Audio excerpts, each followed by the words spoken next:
Hawthorne Manor had not received a creditor in 11 months, but it had always known one was coming. The staff knew it the way old houses know things, not through any single piece of evidence, but through the accumulated weight of small signs.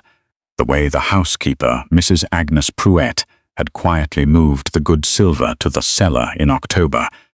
The way the head groom had begun exercising the horses less, preserving their condition for a journey that might come quickly and without warning.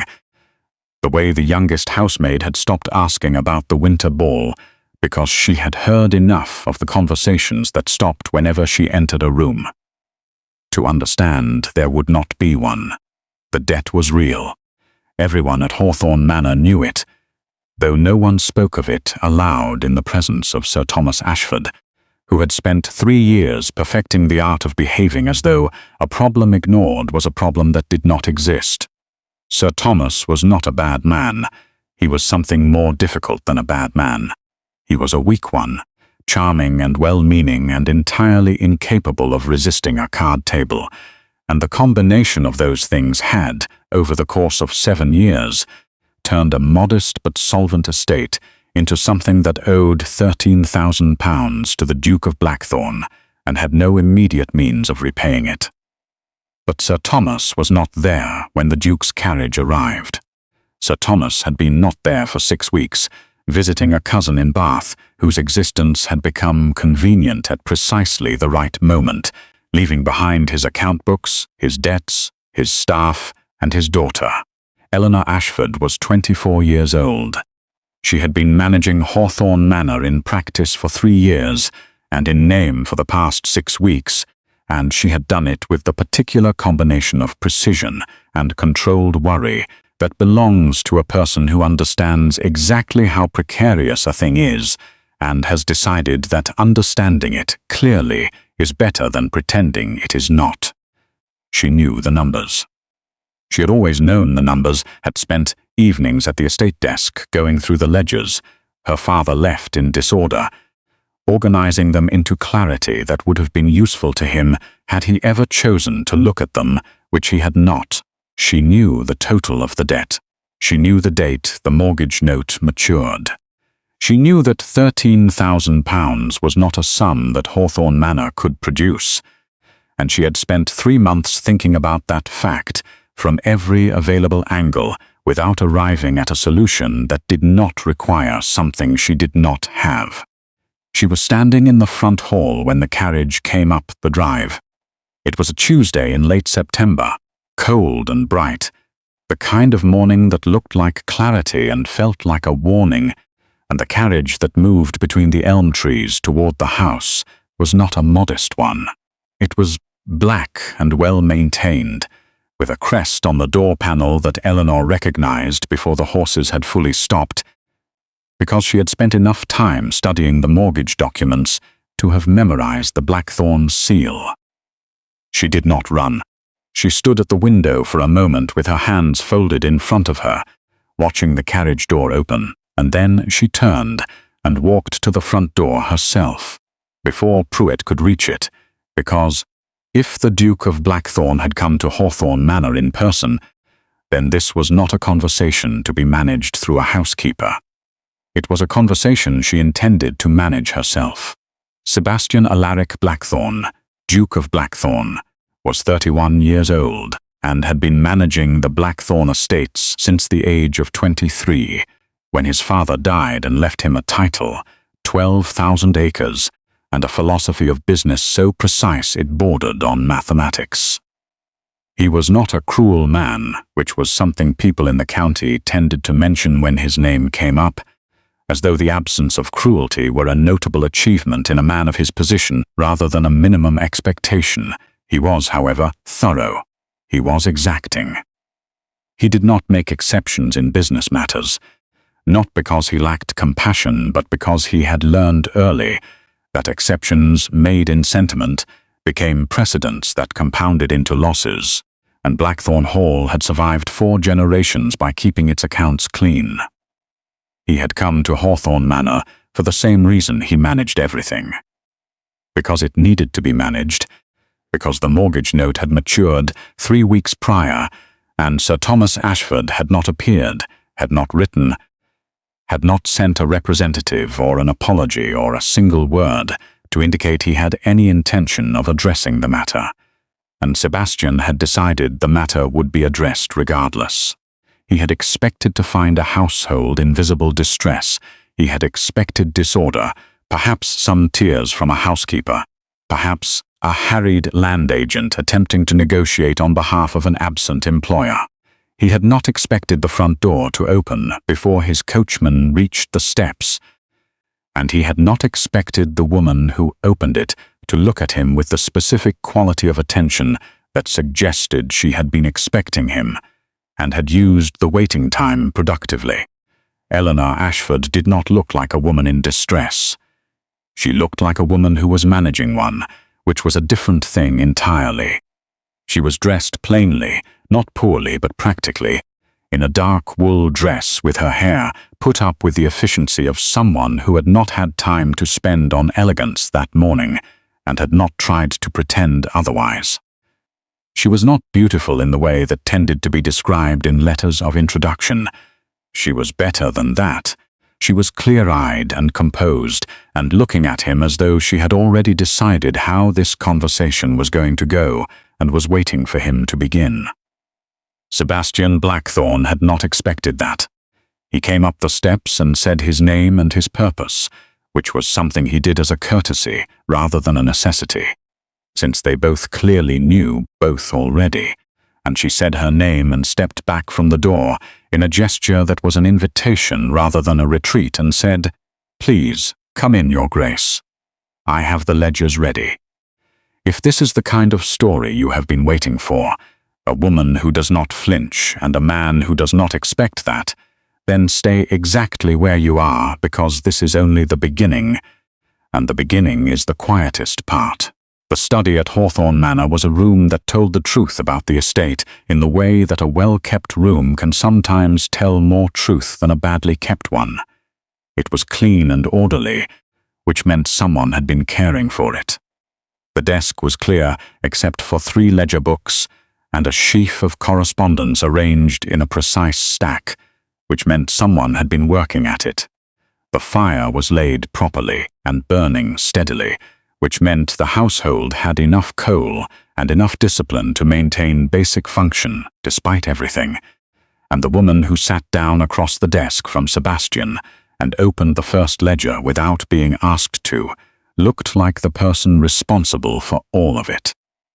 Eleanor Ashford placed the ledgers on the desk in order, oldest to most recent, and she said, without preamble, that she understood why he was there, and that she was not going to waste his time with explanations about her father's absence, because his absence was self-evident, and the debt was real, regardless of who was present to account for it.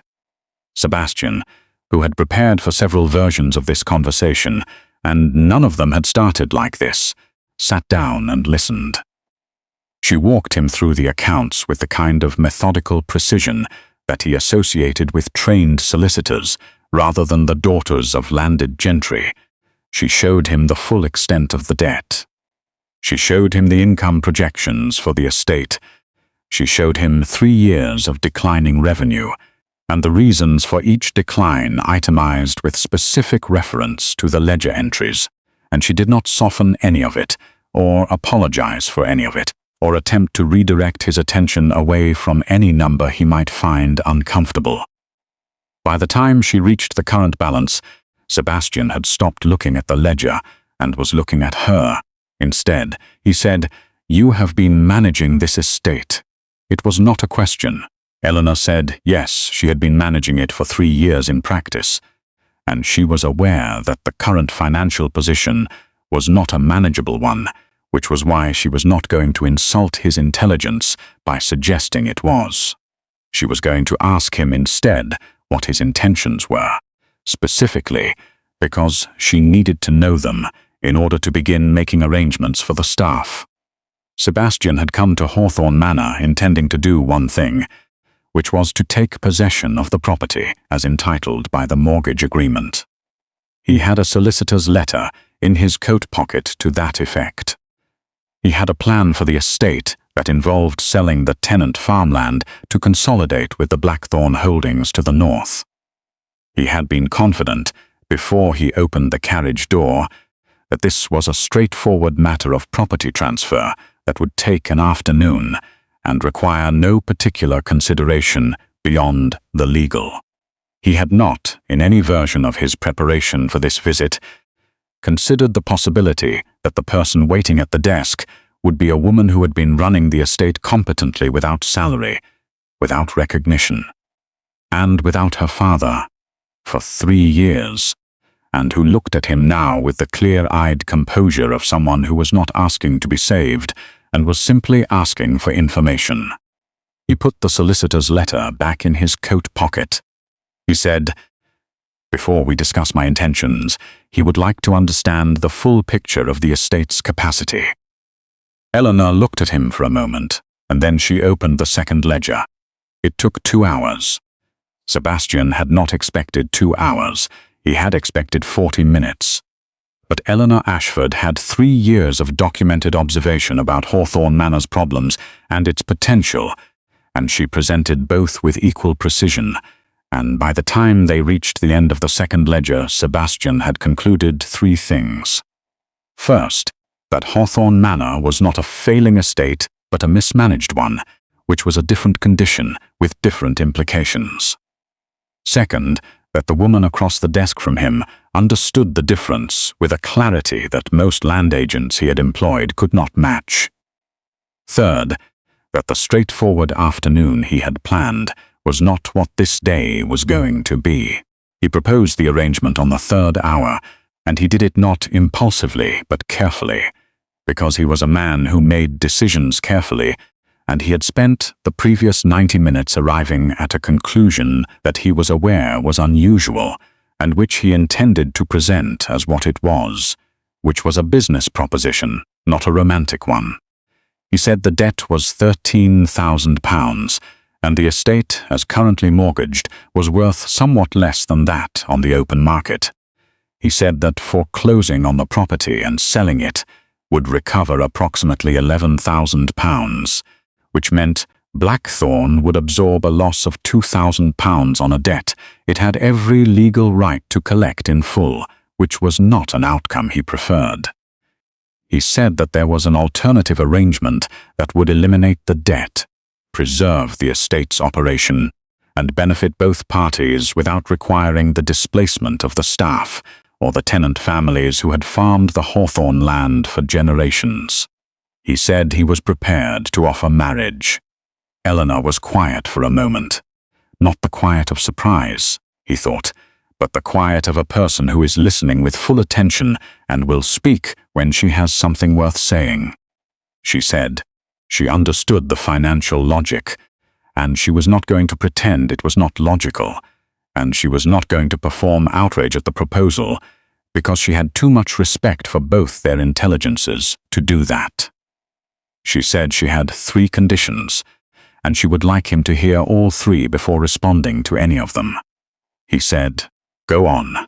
She said first, Hawthorne Manor was to be settled in her name, not in trust for future heirs, not managed by Blackthorne estate agents, but hers with full right of management and disposal, because she had been running this estate, and she intended to continue running it, and she would not enter any arrangement that removed that right.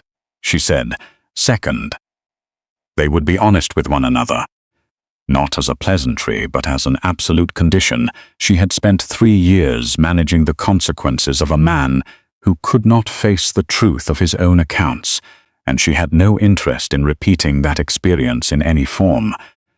If he could not tell her something she needed to know, she would prefer he tell her he could not tell her, rather than tell her something else. She said, third, the engagement period would be 3 months, during which either of them could withdraw without legal penalty or social censure, because she was not willing to make a permanent decision based on a 90-minute meeting about ledger books, however productive that meeting had been. Sebastian listened to all 3 conditions without interrupting. He considered them. He said he accepted all three.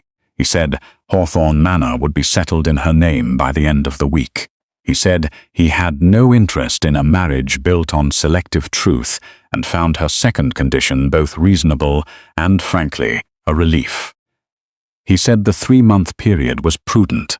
Eleanor looked at him across the desk for a moment, and then she said, "All right," and closed the ledger and asked if he would like tea before beginning the formal paperwork.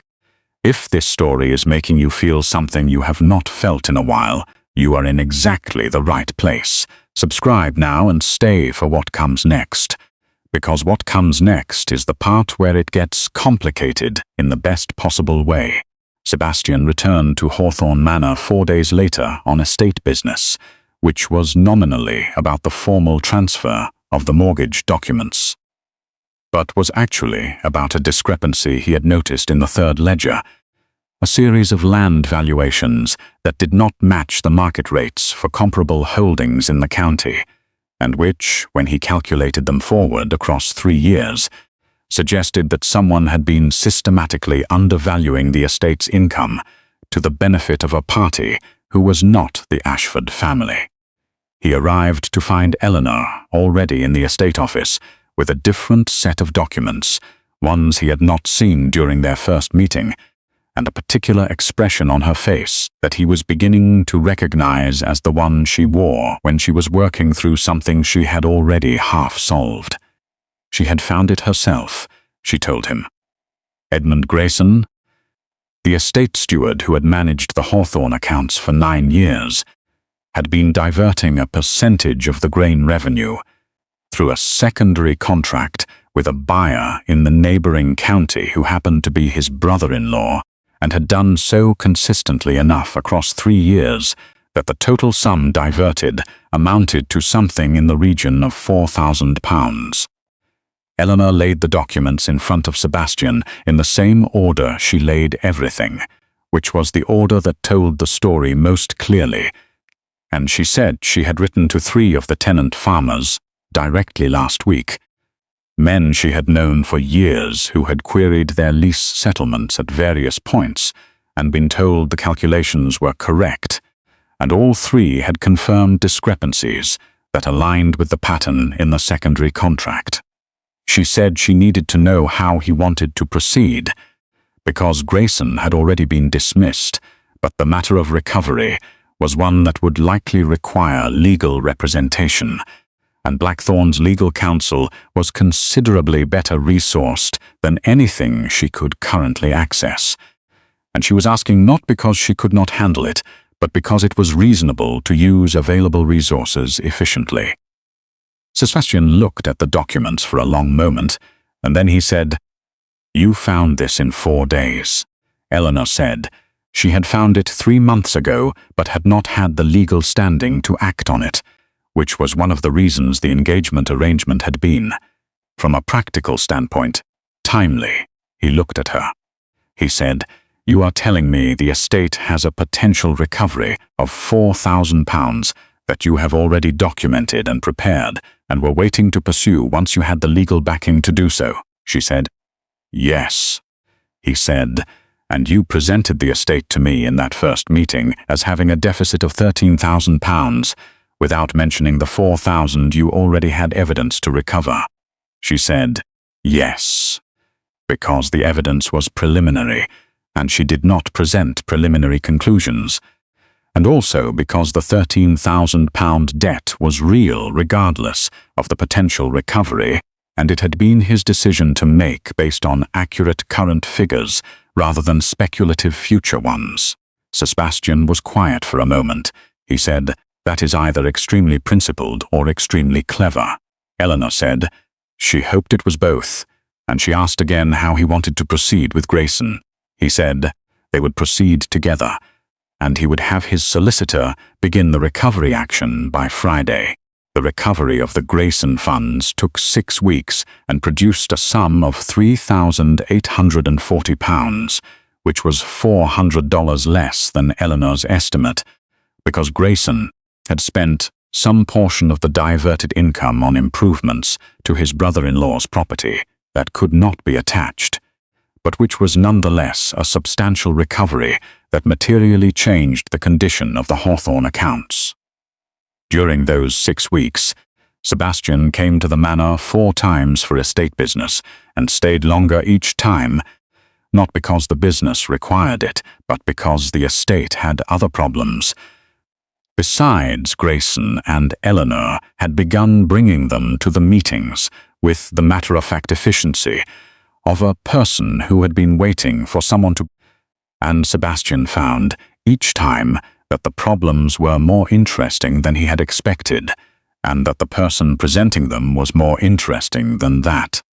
There was the matter of the disputed boundary with Lord Whitmore's East Field, which Eleanor had documented across 7 years of correspondence, and which Sebastian resolved in a single meeting with Whitmore by presenting the correspondence in the order Eleanor had arranged it, which made the answer so obvious that Whitmore agreed to it without legal proceedings, primarily because arguing with the evidence would have required him to claim he could not read.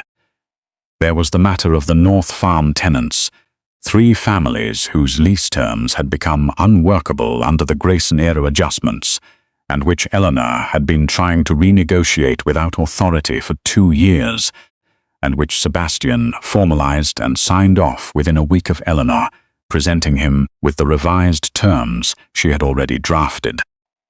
There was the matter of the drainage on the South Fields, which required capital investment Eleanor had not had, and which Sebastian committed to, after Eleanor showed him the projected yield improvement that made the investment economically rational in under 4 years.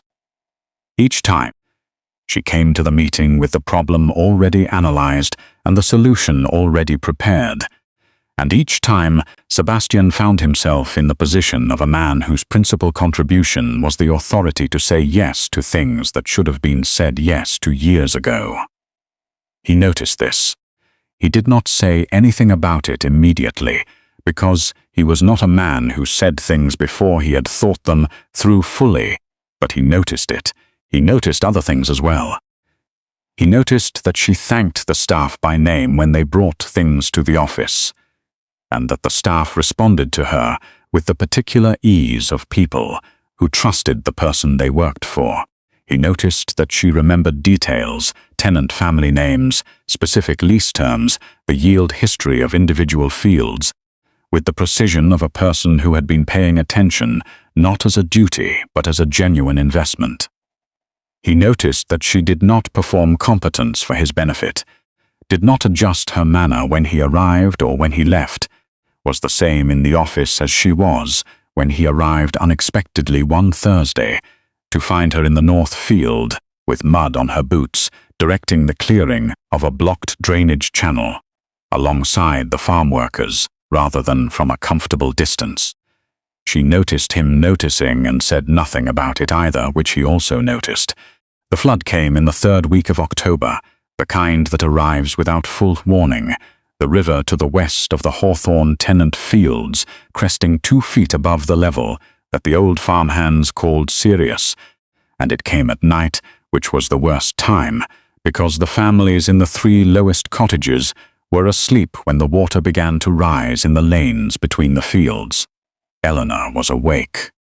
She had been watching the river level since 7 in the evening, had sent word to the affected families by 9, had organized the older children from the upper farms to help carry the youngest children and the most critical household goods to the high barn by 10.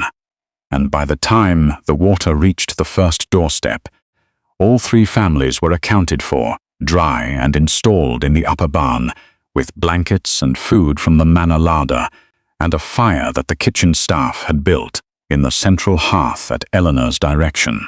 Sebastian arrived at 11:30, having received word at Blackthorne Hall 2 hours earlier, and ridden directly to find the emergency already managed.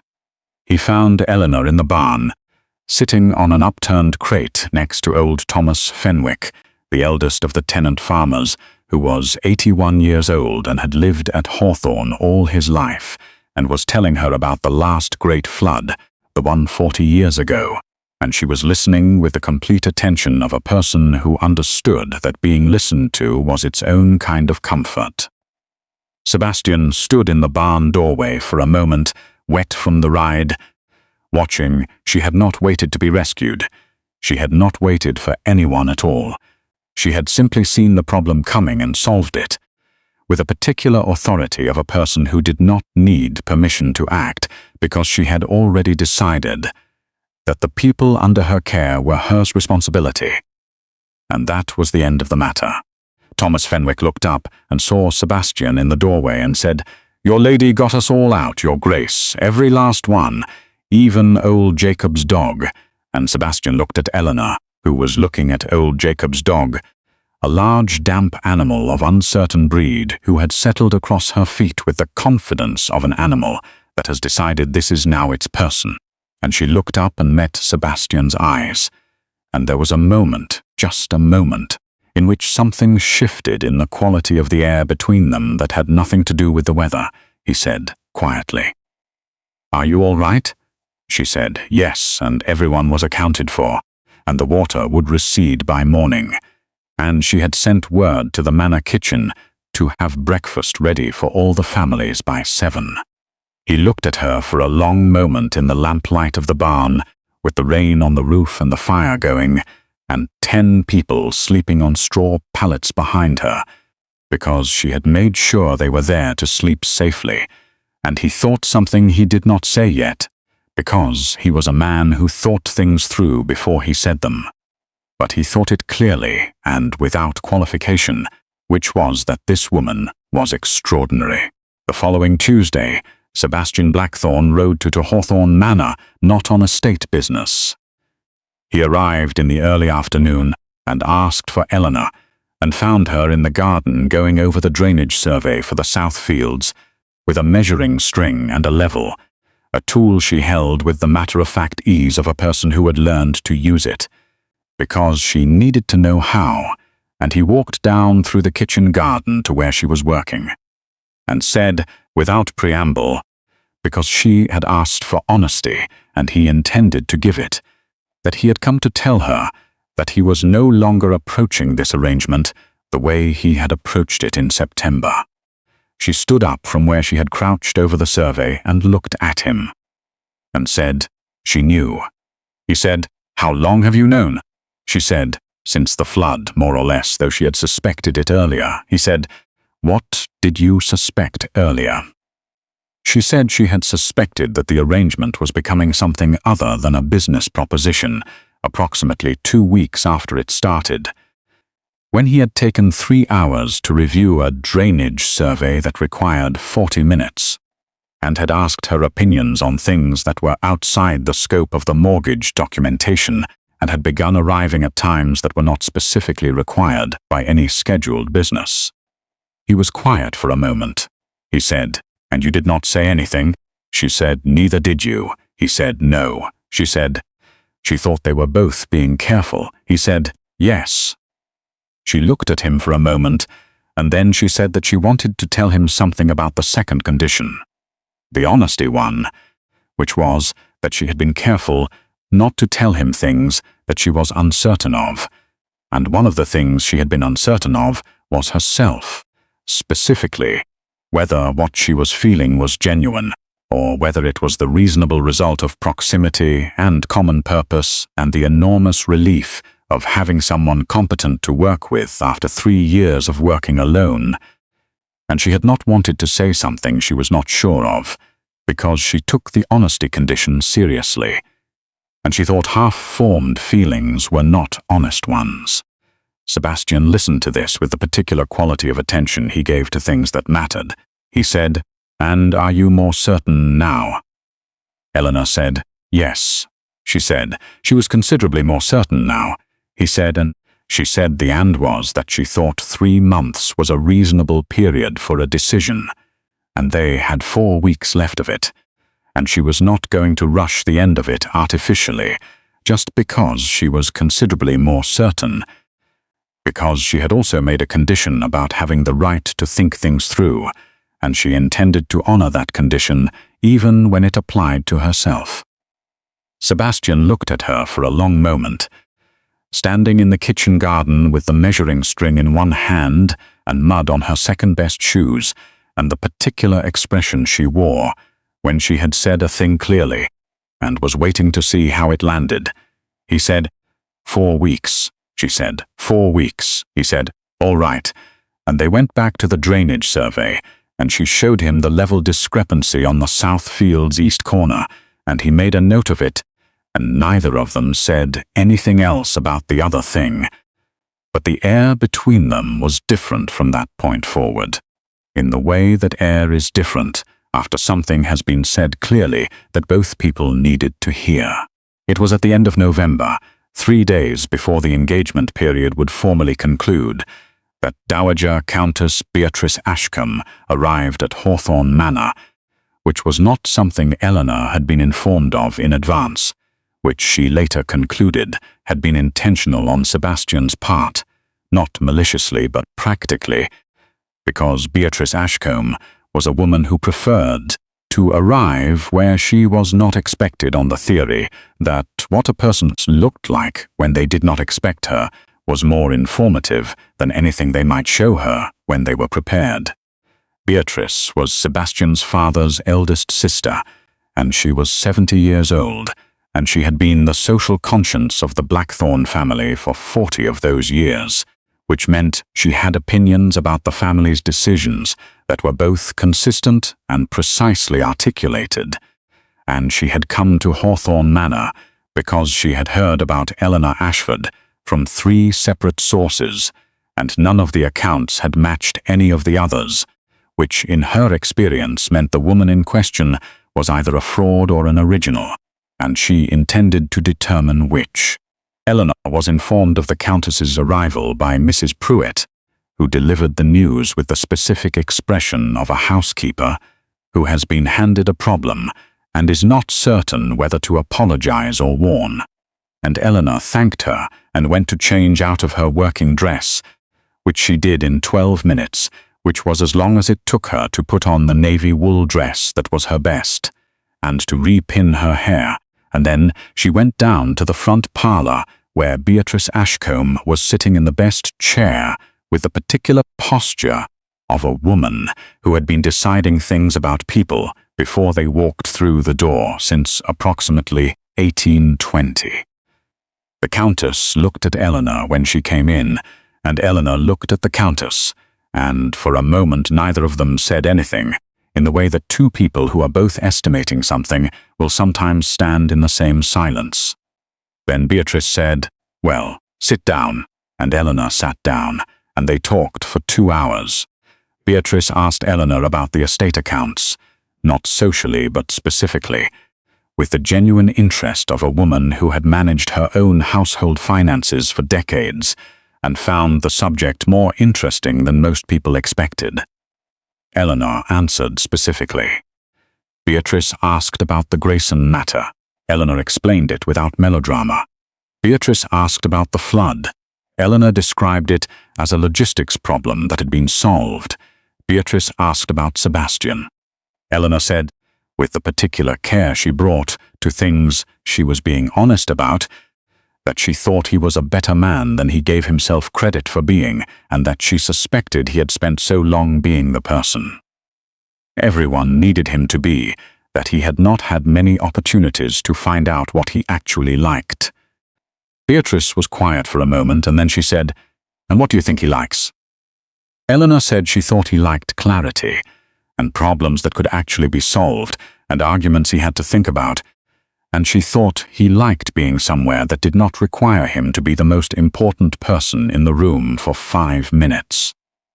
Beatrice looked at Eleanor for a long moment, then she said, poured them both more tea, and told Eleanor 3 things about Sebastian's childhood that Eleanor had not known, and which explained several things she had wondered about. And after that the conversation became something different from an assessment. It became a conversation between 2 people who were interested in the same person and who had both paid enough attention to him to have something to contribute. Sebastian arrived from Blackthorne Hall at 4 in the afternoon to find his aunt and his intended sitting by the fire in the Hawthorne front parlour, with empty teacups and the relaxed conversation that had been going on for long enough to move past formality, and Beatrice looked up at him and said she had changed her mind, he said. About what? She said she had come prepared to object, he said, and now. She said, now she thought he had better be very careful not to do anything to deserve losing her. And then she stood up and said she was staying for dinner, which she did. Sebastian found the portrait 3 weeks before Christmas. It was not something he had been looking for specifically. It was something that came to him through his London solicitor's normal estate auction notifications, a small portrait of a woman that had come to auction as part of the dispersal of a minor collection purchased by a London dealer from the sale of a country estate's contents 12 months prior, and which his solicitor had flagged because the estate name in the provenance note matched Hawthorne, and which Sebastian had purchased without telling Eleanor about because he wanted to see it first and verify it was what he thought it was before raising a hope he was not sure he could fulfill. It was the portrait of Eleanor's mother, Lady Catherine Ashford, painted in the year of her marriage, 30 years before, a small oil in a plain wood frame. The woman in it young and dark-haired, and looking at the painter with an expression that, once Sebastian had seen it, explained several things about the way Eleanor looked at problems. He brought it to Hawthorne on the 15th of December, wrapped in cloth, and he found Eleanor in the study in the late afternoon with the household accounts for the winter quarter, and he set it on the desk without saying anything, and she unwrapped it, and she was very still for a long moment, and then she said, "Where did you find this?" He told her. She held it for a moment longer, looking at it with the particular quality of attention she gave to things that mattered to her, and then she looked up at him, and the expression on her face was the first, completely unguarded one he had seen on her. Not because she was usually guarded, not exactly, but because she was usually precise, always in the process of thinking clearly about something, and what he saw now was simply feeling unmediated and direct. She said, "Thank you," he said. "It belongs here." She looked at him a moment longer, and then she set the portrait carefully against the desk, and she said, she had something to tell him. He said, "Go on." She said the 3 months ended in 3 days, and she had decided, and she did not want to wait 3 more days to say so, because she had made the condition about the 3 months, to protect herself from making a permanent decision based on insufficient information, and she now had sufficient information, and she thought waiting for a calendar date, when she already knew the answer, was the kind of performative caution she had told herself she would not engage in. She said she wanted to marry him, not because of the estate, and not because of the debt, and not because of any of the circumstances that had put them in the same room 3 months ago, but because he was the first person she had worked alongside who had never once, not in 3 months of estate meetings and boundary disputes and flood management, and her father's continued absence and a very long conversation with his aunt made her feel that the work she was doing required his permission to be worth doing. Sebastian was quiet for a moment. He said, "Eleanor." She said, "Yes." He said, "I have been trying to think of the most precise way to say this for approximately 6 weeks," she said. And he said, "I cannot improve on what you just said, and I share every word of it, and I would like very much to marry you. Not as a transaction, but as a choice, because you are the most remarkable person I have encountered in 31 years of encountering people. And I have been aware of that since approximately week 2 of this arrangement, and I have been careful about saying it because you asked for honesty, and honesty requires being sure, and I am sure." Eleanor looked at him for a moment, and then she said, "Good," and he said, "Good," and there was a pause. And then she said she supposed they should tell Mrs. Pruitt, and he said yes, probably. And they stood in the study of Hawthorne Manor in the December afternoon, with the portrait of her mother on the desk between them and the accounts for the winter quarter open. and two people who had arrived at the same clear conclusion by the most practical and honest route available. And it was, Sebastian thought, the best kind of ending, which was the kind that felt completely inevitable only after it had happened. If you are still here and your heart is full right now, let the comments know that. Scroll down and write what you felt, because that is what this channel is for.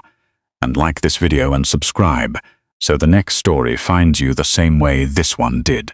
It was Lady Vivian Hartwell who began the letters. Eleanor did not know this at first because the letters were unsigned, but she recognized the style before she recognized the source, recognized it the way you recognize the shape of something moving in fog before you can name the thing itself. The first letter arrived the week before Christmas, addressed to Lord Pemberton, who chaired the County Land Association and whose opinion in the county carried the particular weight of a man everyone needed to stay on good terms with.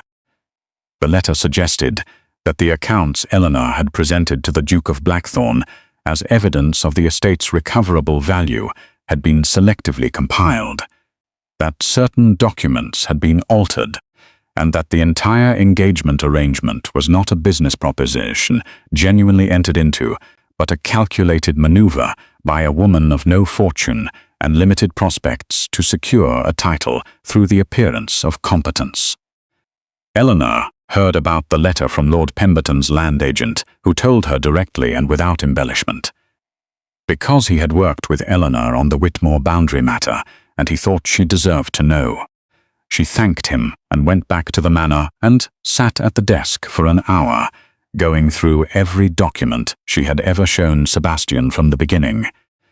Not because she doubted her own accounts, but because she needed to verify that every piece of paper she had presented was still exactly where it should be, in the form she had prepared it, and that nothing had been amended or removed, and it had not been. She wrote to Sebastian the same evening and told him exactly what she had heard and what she had done in response, because the honesty condition was a condition she kept even when the information was uncomfortable. Sebastian received the letter and arrived at Hawthorne the following morning, and said, without sitting down, that he wanted to find out who had written this immediately. Eleanor said she already had a hypothesis, and she told him about Vivian Hartwell, not as a report on arrival, but as a factual account that she thought he needed to have, because the situation required his understanding of it to be complete. She said she thought Vivian was not a villain, which she wanted to be clear about. She thought Vivian was someone who had believed for a long time that her future was arranged in a particular way, and who was now watching that future be occupied by someone she had not expected, and that the letters were the action of a person who was hurting, rather than a person who was calculating, which did not make the letters acceptable, but did mean they should be responded to appropriately rather than drastically. Sebastian was very still while she said this. Then he said, "You are defending her," Eleanor said. No, she was describing her accurately, which was different and which mattered because the response to the letters needed to be proportionate to the actual problem, which was a damaging accusation made in a county where reputation mattered, not a conspiracy requiring dramatic counteraction. Sebastian said, "The formal hearing that Pemberton had called for the week after Christmas to address the accusations, he intended to appear at it," Eleanor said.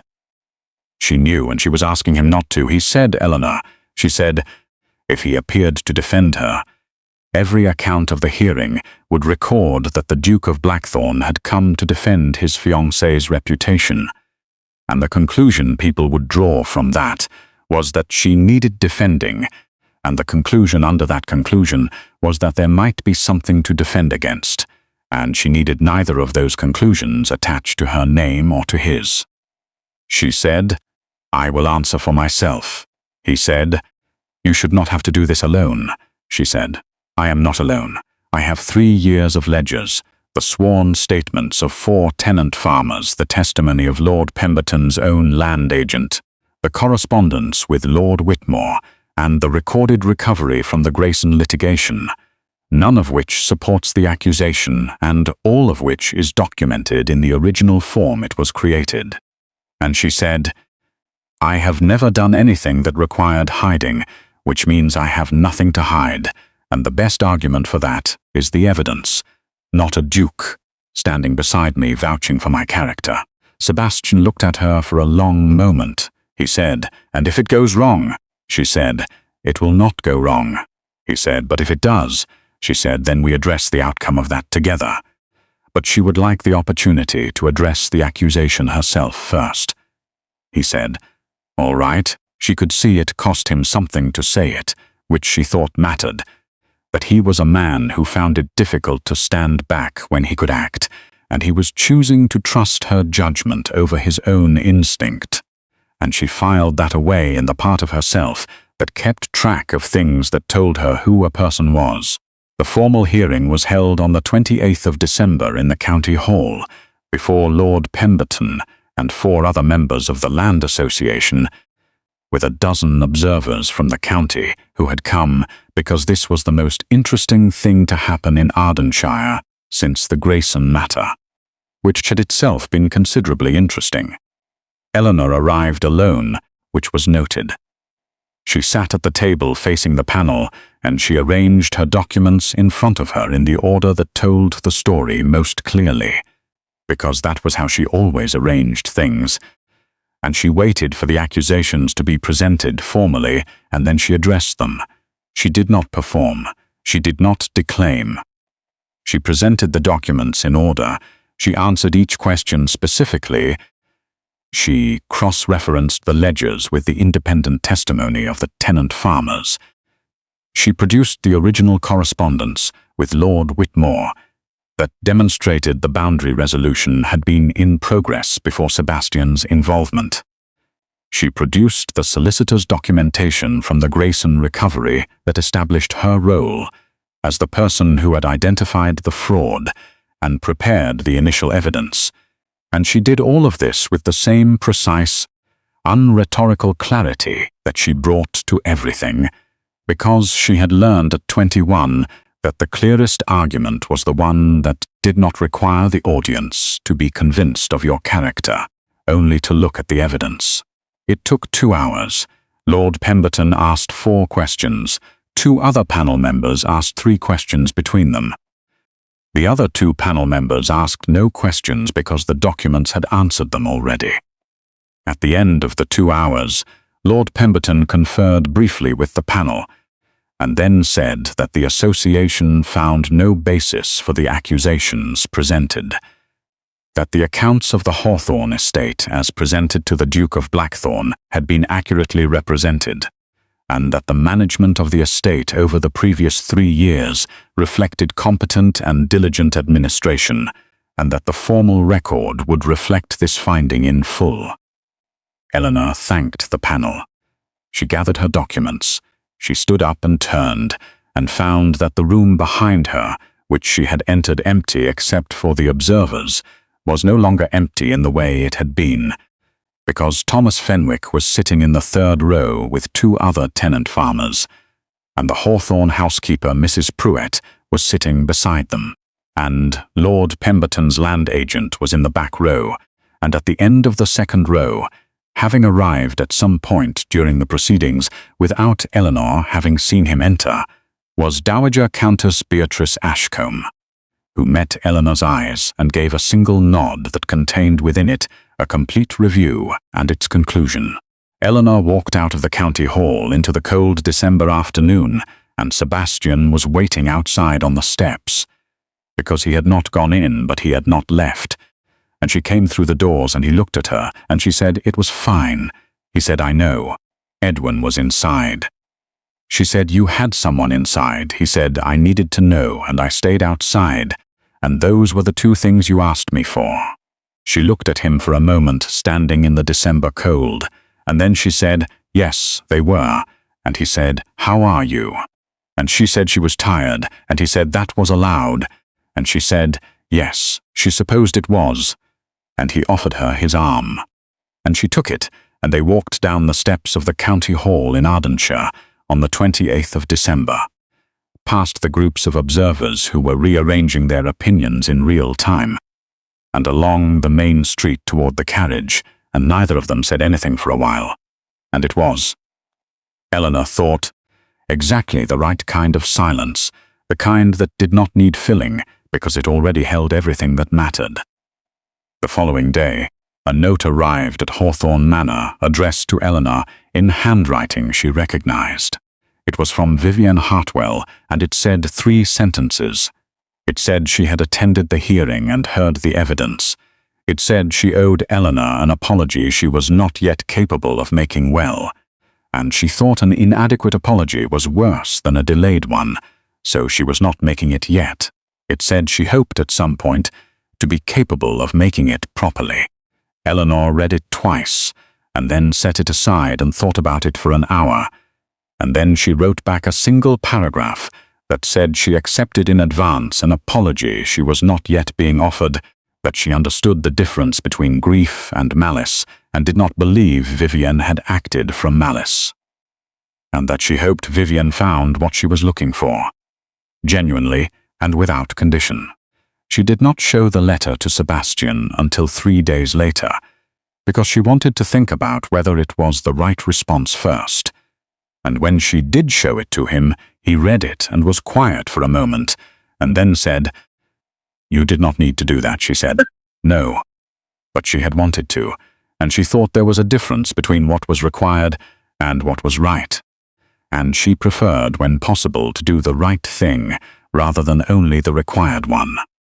Sebastian looked at her with the expression she had begun to recognize as the one he wore when she did something that confirmed a thing he had already believed, but found confirmed more meaningful than assumed.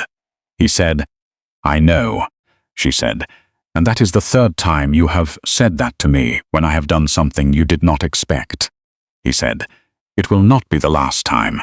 She said no, she did not suppose it would be. They were married on the 14th of February, which was not a date chosen for its symbolic value. Eleanor was not interested in the symbolic value of calendar dates, but because it was the day, the Blackthorne estate solicitor confirmed that Hawthorne Manor had been transferred to her name in full, free and clear, and it seemed to Eleanor both practical and satisfying that the first day she could confirm the legal security of her home should also be the day she chose to make it permanently hers, in the way that mattered to her more than the paperwork, which was the way of having chosen it deliberately and without debt or transaction as the reason. The ceremony was at the small church in the village, at the bottom of the Hawthorne estate road, which had married Ashfords for 140 years and had not been asked to marry one in some time. It was not large. Eleanor had never wanted large. Sebastian, who had attended large ceremonies all his life in the capacity of the most important person in the room, found small not only acceptable but preferable in the specific way that things are preferable when you discover you wanted them and had not known it. Mrs. Pruitt was in the front pew and was composed until the vows, and then was not, and made no effort to pretend to be. Thomas Fenwick was there in his best coat with the other 2 tenant farmers beside him, old Jacob's dog at his feet, because the dog had decided Hawthorne affairs were his affairs, and nobody had the will to argue with him. Beatrice Ashcombe sat 2 rows behind and held the particular posture of a woman who is feeling things she has no intention of mentioning, but sees no need to entirely conceal. Sebastian's younger land agent, Edwin, sat at the back end, felt everything considerably loudly, which Sebastian bore with the forbearance of long practice. Eleanor walked in wearing pale grey silk, which was not a traditional wedding colour, but was the colour she preferred, with her mother's portrait having been placed in the morning room that day, so that Catherine Ashford was, in the way available to her, present for it. Sebastian watched her come down the aisle of the small church with the particular expression of a man who knows exactly what he is looking at and is not uncertain about any of it, which was, for a man who had spent 6 years being uncertain about most things, a significant development. They said the words and meant them. In the months that followed, Hawthorne Manor became what it had always been capable of being and had not been allowed to be. The south field drainage was installed in March, and the spring yield was the best in 4 years. The North Farm tenants renewed their leases on terms they were satisfied with. The boundary with Lord Whitmore was demarcated and filed without further dispute. Sebastian came to the manor 3 times a week, and eventually more often than that, not because the estate business required it, though there was always estate business, but because Hawthorne Manor had become the place he found it easiest to be entirely himself, which was a thing he had not been able to say about any place in some years. Eleanor ran the estate with the same precision she had always run it, and the difference was that she now had the legal standing and the financial backing to do the things she had always known needed doing, and the satisfaction of that was considerable.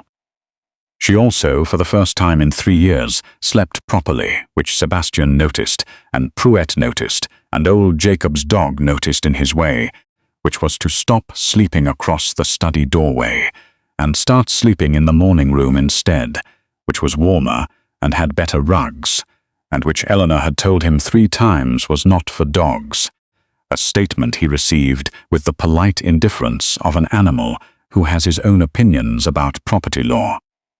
The spring morning in May, when Eleanor found Sebastian in the kitchen garden, was not a planned occasion. She had come through the side door with the new drainage survey because she had an idea about the east field that she wanted to show him, and she found him sitting on the low garden wall in the early sun, with the estate map unrolled across his knee, and his coat off, and his sleeves rolled up, and the particular expression on his face that she had first seen that morning in the barn during the flood, the unguarded one, the one that belonged to the person under the Duke. She stopped in the garden gate and looked at him and thought, with the complete simplicity of a thought that does not require argument, that she had made the right choice, and she was glad she had taken 3 months to make it carefully, rather than 3 weeks to make it quickly. And she was glad she had set the conditions she had set, and she was glad he had accepted all of them, and she was glad they had both been honest enough with themselves to say clearly what they felt when they felt it, and not wait for circumstances to be more convenient. Sebastian looked up from the estate map and saw her in the garden gate and said, "You have a thought about the east field?" She said, "Yes," and walked across the garden, and sat on the wall beside him, and spread the drainage survey over the estate map and showed him. He listened with the full attention he gave to things that mattered. They sat in the kitchen garden in the May sun, going through the east field drainage survey, and old Jacob's dog arrived from somewhere and settled between their feet with the proprietary ease of an animal who has decided that where these 2 people are is where things happen, and which is therefore where he should be. Eleanor looked at the dog and then at Sebastian and said, "He has completely adopted us." Sebastian said, "Yes, he has decided Hawthorne belongs to him." Eleanor said, "He is not wrong." Sebastian looked at her with the expression she had counted 3 times, and would continue to count, because it was the expression that told her who he was under everything else. And he said, "No, he is not." "And neither are you." She said, "That was a very good sentence for a man who said he was not romantic." He said, "He never said he was not romantic. He said he was not theatrical, which was different." She said, "That was an important distinction." He said he thought so. And they sat in the kitchen garden of Hawthorne Manor on a morning in May, with the estate map between them and the east field drainage survey beside it, and old Jacob's dog between their feet, and £13,000 of debt that had become something else entirely, something none of the original accounting had made provision for, which was the specific and irreplaceable thing that happens when 2 people who are both paying careful attention to the same things sit down in the same room long enough to discover that they are, in the most practical and the deepest sense, exactly what the other one needed. If this story stayed with you, if you felt every part of it, then this channel is where you belong. Hit that like button. Leave a comment with the moment that got you the most. Share this with someone who needs a story that is honest and warm and entirely worth it. Subscribe so you never miss the next one. Because the next one is coming, and it is exactly the kind of story this channel was made for, and we will see you there.